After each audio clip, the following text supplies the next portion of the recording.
All right, so let's start with this update on Niger, and we can go ahead and start the tweet. I don't know, pull up Nous this n'avons pas en tweet. Afrique. Macron. Um, so before we start it, and I can read it.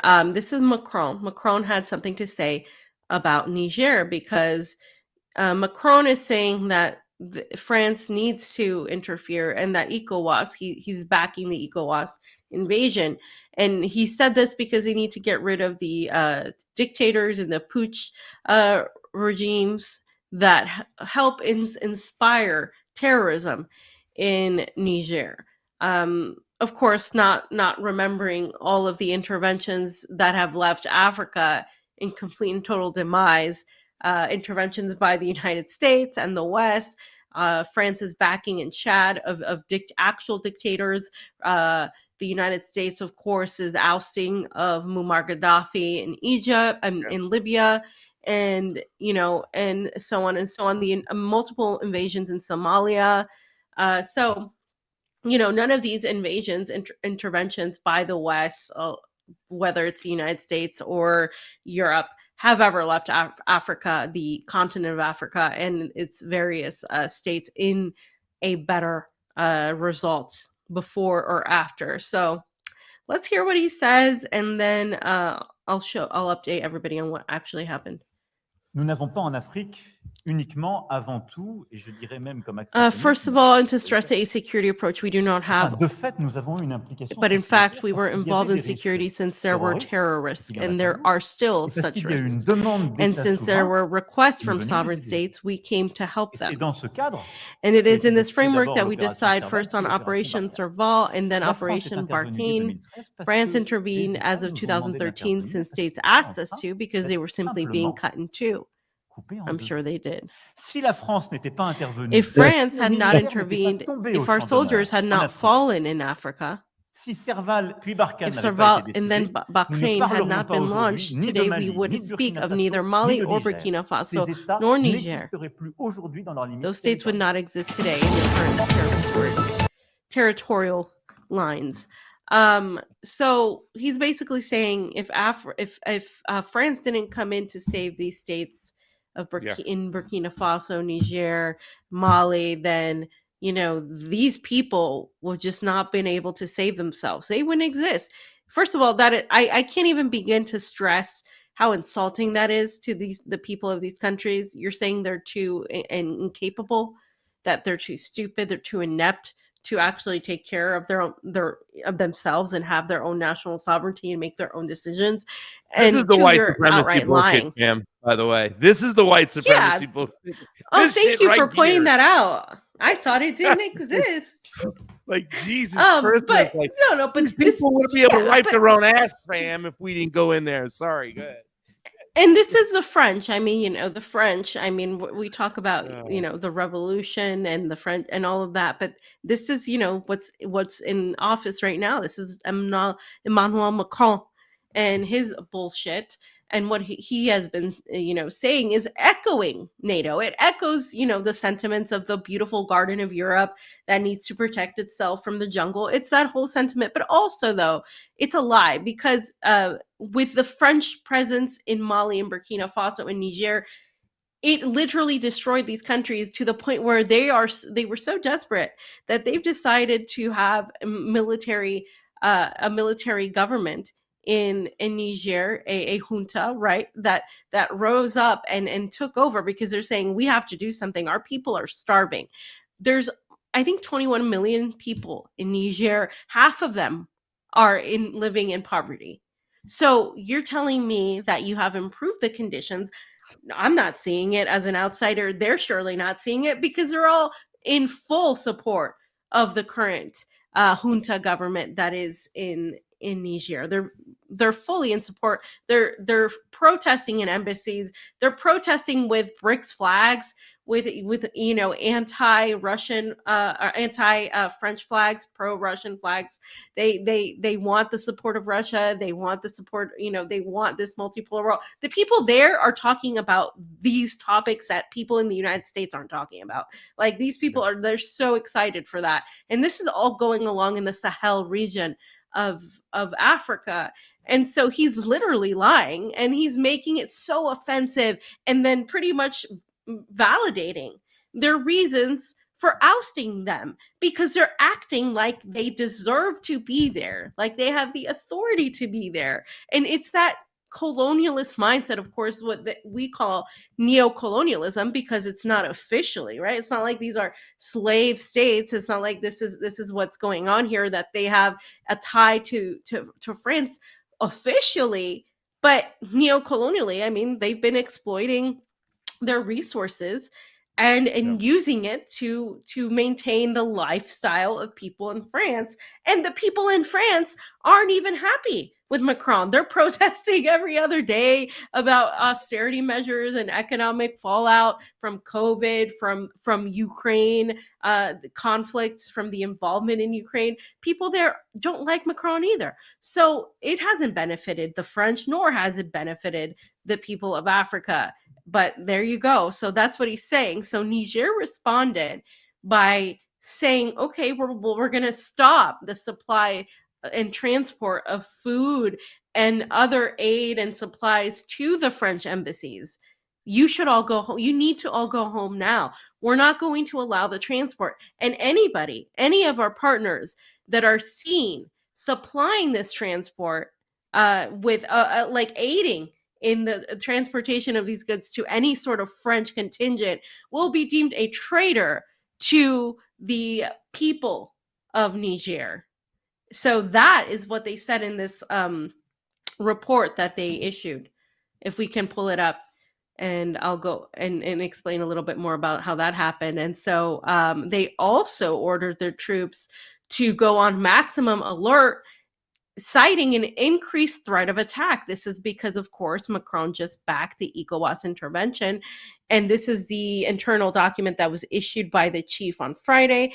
And it said that the order would allow these forces to respond quickly in case of any attack, avoiding any surprise, saying threats of aggression to the national territory are increasingly being felt. And if you scroll down a little bit, the ECOWAS Commission President, Omar Aliou Touré, responded saying that ECOWAS has neither declared war on the people of Niger, nor is there a plan to invade the country, which is completely contradicting the fact that they have been pushing for an intervention of Niger, right? And so, like I said, they cut off also the water and electricity as well in to the French embassies in Niamey, and also in the French consulate in Zinder.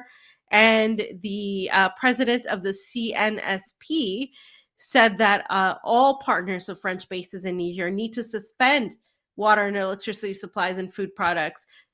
And any of them, like I said, will be condemned and considered enemies of the sovereign people of Niger. So that is how they're fighting back, okay? And like I said, there have been many peaceful protesters outside of the embassies asking that the French leave the country, that they want to have retain the rights for their own country, which is as it should be.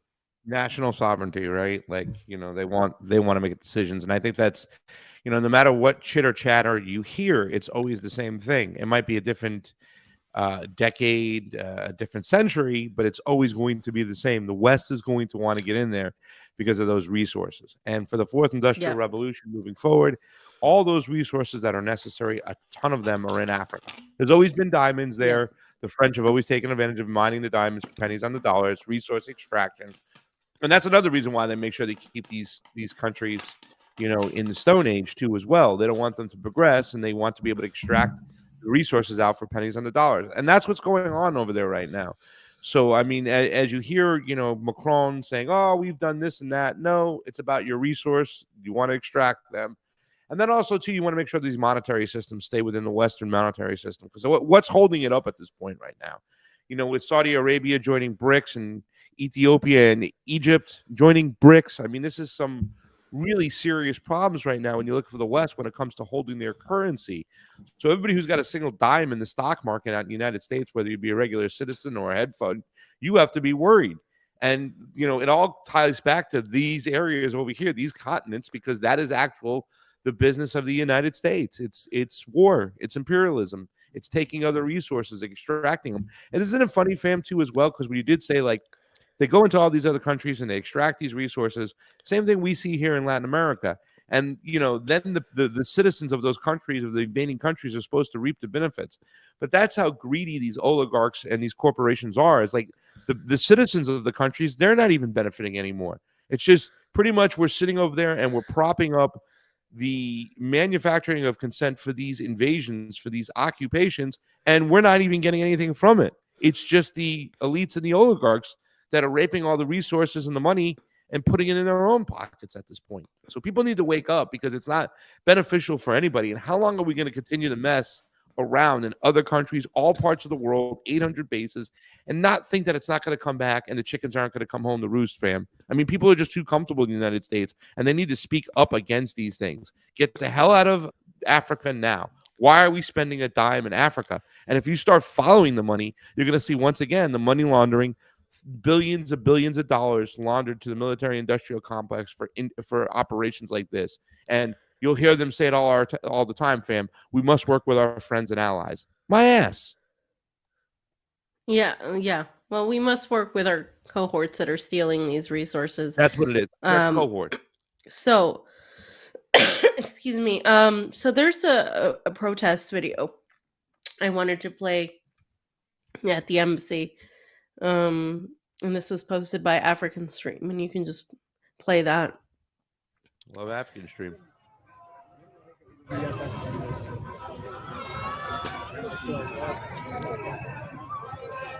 And this is outside the French military base in Niamey.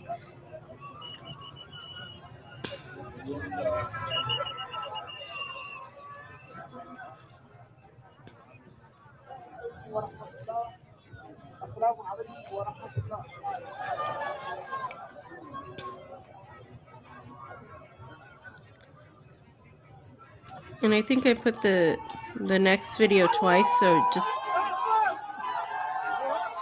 just one. That's a lot of people. I mean, we don't do that in the US. I mean, it's very rare, and usually for the wrong reasons.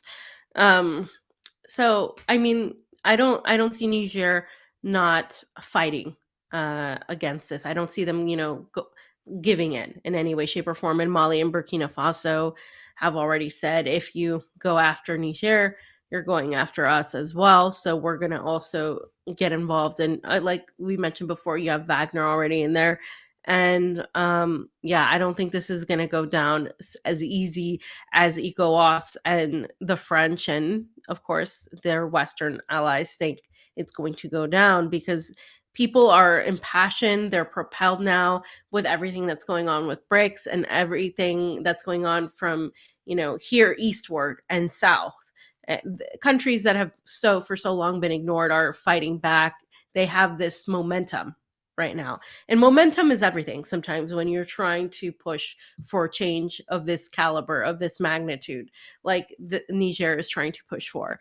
So with this momentum, I think that is propelling Niger to go along with this, with the support of countries like Burkina Faso, like Libya, like, Mali, countries that have also been ravaged by, Western interference. And then, of course, looking to Russia and looking to China, making those economic partnerships. It's just not going to go down as easy as I think the West thinks it will. Yeah. So that's that section. Well, I also one last video. Good. Yeah, I also do think, Rob, while you're pulling up this video, I think that the people getting out there and supporting right now is very important right now. Show that you stand behind the government that you want to choose, not that the West wants to choose. So I really think the people in Niger are you know, and I get it. You know, a lot of them are hungry. A lot of them have been pushed to the brink. But it's important that they get out there and show, because then we, you know, as alternative media or independent media can go, look, these countries, they want their own national sovereignty. We shouldn't be messing in there, because I mean, you know, this whole freaking thing today, our whole show, once again, what are we talking about? Foreign intervention, foreign regime change. It needs to stop. It's ridiculous. You know, they've admitted pretty much that it's a lost battle in Ukraine, that their counteroffensive did nothing, but yet they're still laundering billions of dollars in there, and it's ridiculous. Mhm. Yeah, because it's not about winning the war, right? It's about the war. Just having the war, So, having the money laundering mhm. operation. Yeah. So why is Africa poor? There was this video from I remember this that video. Africa Stream posted, and let's just watch. It's a minute long. Why Africa is poor when it's actually rich. Sub-Saharan Africa has been fundamental to the global prosperity of the advanced countries. Okay, and Africa had a role to play. It has a role as a raw material producer. We will not allow Sub-Saharan Africa to escape that. Okay, we do everything to keep Sub-Saharan Africa where it is, also impoverished. It's absolutely vital for the prosperity of everyone else. So let's get clear about that. Okay, and this means all the economic structures, all the global institutions, and the economics we teach everyone is all designed to keep Africa exactly where it is. And whether it is Europe or US or now China, it's always the same.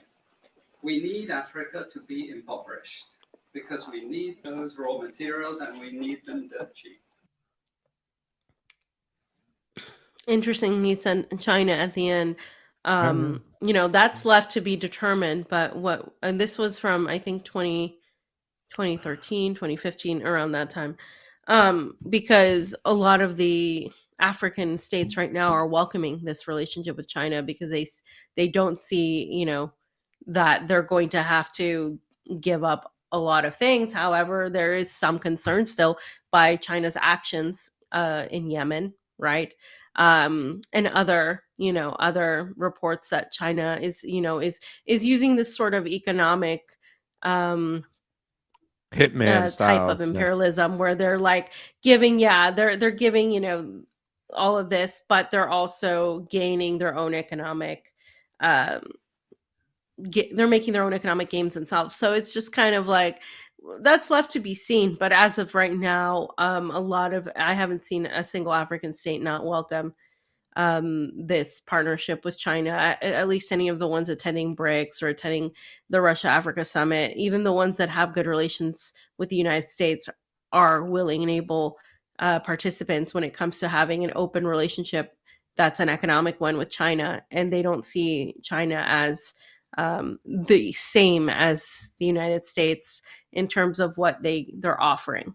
So, you know, I'm not saying China is immune from any criticism, but I am saying it's definitely not the same type of Yeah. relationship that we've seen with the West. And I think BRICS will also help make that a little bit more accountable, because when you have a block like BRICS, it's not just that they're saying, and Lavrov echoed this statement, it's everybody's equal. There's just because it's China or Russia and we're bigger and whatever doesn't mean that we have more power. It's like in this sort of format, everyone's equal. And then they also have the BRICS Plus, which will be like countries that want to work with BRICS but are not necessarily a part of BRICS yet.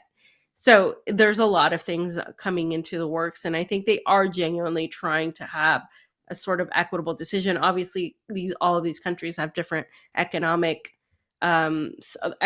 needs and have different sizes and different, you know, levels of development, and what they can or cannot do is real. Like Russia and China are powerful in terms of their economic and military might, but you know, they're saying in spite of that, you know, we're going to try to hear everybody's voice. And that was echoed at the BRICS forum, where you would be hearing from a lot of these smaller countries that you would normally not hear from at all. when you have a G7 or any of these meetings. For all that they allude that, they want to be inclusive and this and that, it just doesn't happen when it comes to that. Well, I think the economic plan of BRICS too, as well, is to help these countries succeed, because the more they succeed, the more their gross national product goes up, the more goods and services they can buy. Then China, Russia, India, they stand to make more money, and they're projected to make more money the better these countries do. So it is a better deal for a lot of these African nations to go. And let's be honest, non-white supremacy, you're talking about Russia. Russia doesn't have a colonizing history within Africa. You know what I'm saying? They don't have that history there. And that's why I think you see a lot of these African nations are opening up their arms to saying, hey, come on in here, Russia, come on in here, China. You know what I'm saying? So, I mean, the more they succeed, the more the whole BRICS nation succeeds, meaning the small countries succeed, then everybody makes money. That's why it behooves them to make these countries make it work. When it comes to the West, they don't give a damn if these African nations succeed or grow or prosper. They just want the resources. And if they get the resources, the cheaper they get the resources, the better. So all the shit that's coming out of Macron's mouth is just a bunch of malarkey, and it's just another reason for them to steal those resources. And that's what they want. And they're going to make it look like, they're standing up against the military coup, fam. We have to do this, we have to be the liberators. Yeah, my eye. I would say it's even worse, fam. I would say their plan is only successful if these countries do not succeed. As he was saying, like if they stay entirely literally as the poorest countries, and that's the only way their plan could be successful, which is why they fight so hard to maintain that, right? Like otherwise, their plan goes awry. They haven't built a plan that will allow success for everybody. And of course there's always going to be, fights as in terms of countries like India and China are not the best of friends, don't have the best relations. And apparently India blocked Algeria's entrance into BRICS because France told them to, because Algeria still has those connections with France. So that's not, you still have these situations going on. So, and Libya's foreign minister was just fired because she met with her Israeli counterpart in secret, and Libya does not recognize Israel as a state. This is why Libya is based, and Libya, is completely against Zionism and against Israel. So she was fired, and now they're investigating her. Why the hell is she meeting with an Israeli foreign minister and it's not on the docket? And there's a lot of, there's going to be a lot of struggles, but I think these are some good steps that have been taken. Algeria and France have been knocking heads for quite some time, so that doesn't surprise me that Algeria used its relationship with India to make sure that France used its relationship with India to make sure that Algeria didn't get in. That's crazy. Algeria kind of has been spitting in the French's face, taking their natural gas and taking it away from France and selling it to Italy and other countries around them and causing problems. So it's pretty kind of cool. I like the fact that Algeria is standing up.